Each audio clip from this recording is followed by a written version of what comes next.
Hi, Hi. hoe gaan het? How are you? Good, Dankie. Nou, nice to meet you. Thank you for Yes. inviting. No, that's great. Thank you so much for saying yes to the interview. I know it's been like what's 2 weeks since we originally talked, and Yes. when I requested if you'd be well, I think I went on the UK groups and I asked, is there anyone that would be interested? And I think you were one of the first people that said yes. Oh, Hi. wow. Okay. That's very So good. thanks for saying yes. So you are Mariana. Is that the right way to pronounce it? Mariana. Please introduce yourself and tell us where you are. Hi, my name is Mariana Crook.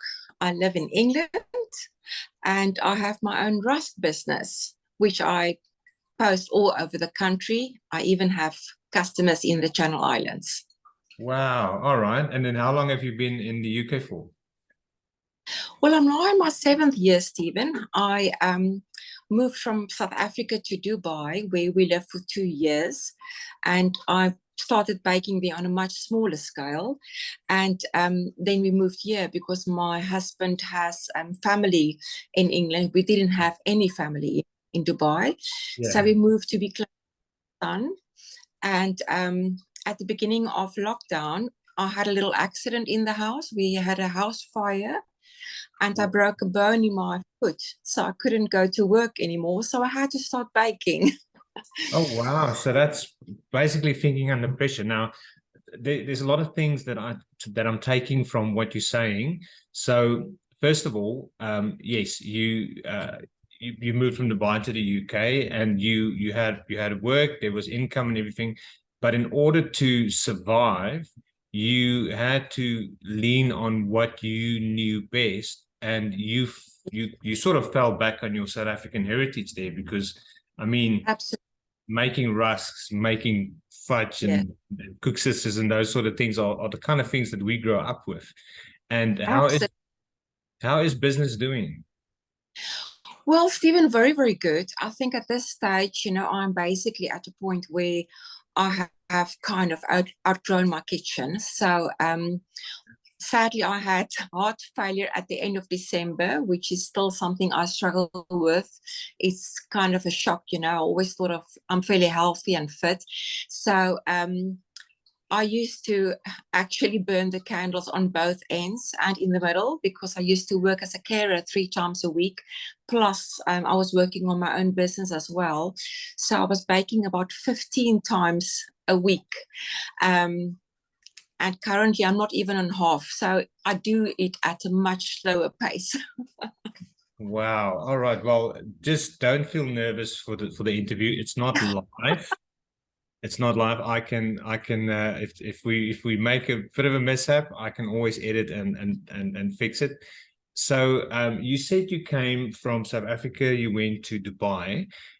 Tell us a bit of that Right. procedure. You guys did you apply for any specific visa to make that trip, or was it like a sponsored work? How did that work? My husband is a pilot and he used to work for Fly Dubai, which was based in Dubai. It is their cheaper airline, which basically, is owned by Emirates itself. Yeah. So he already been a pilot there for 5 years when I joined him.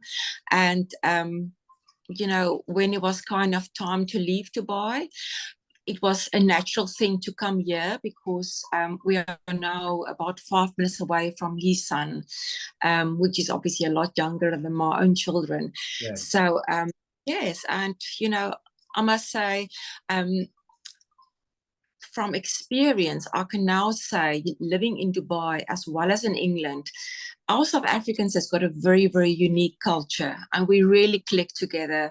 In Dubai, I didn't travel that much to visit friends because I was basically baking all the time. Well, in England now, we are kind of a community on our own. And I've seen that in Dubai as well. We do try to find our own type, basically. So I'm really blessed with amazing friends around me. The South African community really try to find each other. And, I always say to people, never stop trying because you might have somebody who's your best friend who lives around the corner. Yeah. Well, that is amazing. Now, I'm friends with Edmund Skuman. He is the founder of the Suffer app. It's Ah, pretty much one of the first abroad South African apps abroad. And what his app does is he sells South African products and those sorts of things. I'll definitely tell him about you. He might be able to assist you with actually with sales. And he lives in Dubai, and ah, we've been video calling back and forth every so often, just quick calls and audio calls. But we really want to sit down and do an interview. But mm. the theme I want to create is I want to do it with a fire, maybe a beer or whatever. Just make it all sort of Oh, lacquered. But a nice informal. he says, listen, mate, it's in the winter, it's like 37, 36 degrees. No one makes fires there. This is in the summer, it goes up to 47 and in the 50s. I'm like, wow, that's insane. And Yeah, he's got a bright area in his house, but he's got this massive air conditioning unit or something that sort of cools down towards the fire just so he can tolerate the heat. But so but what I've noticed with the conversation I have to him, he's always on his way somewhere and he's busy with. There is quite a big South African community in Dubai. Is that right? definitely. When I got there the first time, I heard about the Afrikaans church, and I said to my husband, I definitely want to go to the Christmas carols in the desert, and to actually sing Stille Nacht, Silent Night, in the desert, which is not a Christian country, is absolutely goosebumps moment. Really, we were 3,000 people in that desert that evening. It was absolutely magical. That's amazing. Did you take any video clips of that or anything like that? I would. Yes, that's so long ago now. I think I've lost about data on 5 different phones in the meantime. So that was back in 2014. I still do have contact with people I know living in Dubai, and I mean that's a fantastic environment to be in, but you don't really have a outside life. Although I think we made the most of it. We often, took wood and a nice choppy and some South African spices was easily to get there as well. Yeah. And we would fire on the beach. It's easy to make a fire on the beach anywhere, and we'll just do our little braai there, and then we'll go for a swim after that. Well, there's nothing that can really bend down besides sand. Yeah. Well, Absolutely. you then decided that's enough.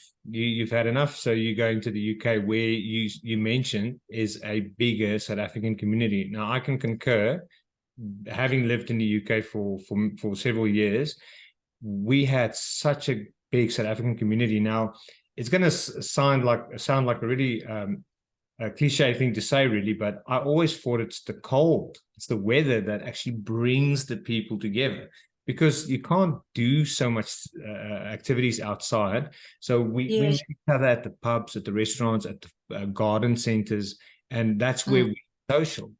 What sort of things do you guys do to keep yourselves busy and to keep that sense of South African tradition going?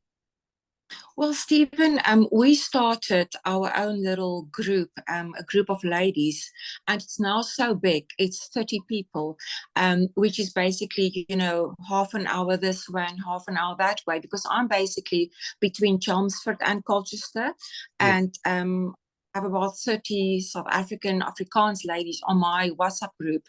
And before COVID, we actually did try to meet up once a month, do a nice breakfast or a lunch at one of the garden centers. But yes, it is a total different society here. People don't really tend to entertain at home. I think it's mostly because our homes is a lot smaller. But then again, I've had a braai at my house just at the end of our winter, and we ended up being 15 people. And I do remember when all of these people left, the neighbors was saying, "Oh my goodness, that's a lot of people." Yeah, we made any excuse to braai. We didn't care what the weather looked like. Absolutely. We were in the UK for 2 months, and I decided that's enough. I now want a braai.